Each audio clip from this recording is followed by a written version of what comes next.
For Christmas, Jake Doyle and his daughter Annie visit their parents.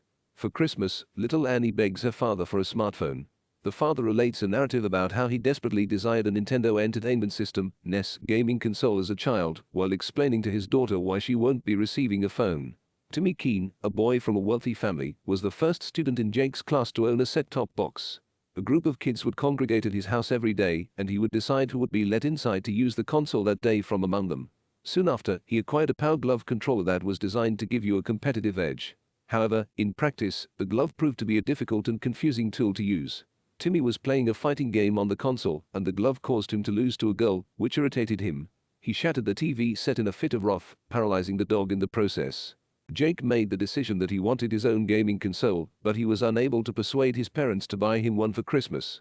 Since the NES was the first reward in their scouting group, Jake and his pals started fervently competing with one another to sell Christmas wreaths.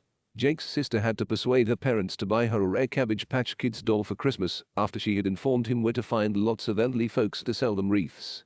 Jake even went to a deal with a reseller to purchase the doll alongside his father. Jake took first place in the scouting competition, but all he received in return was a multi-volume dictionary.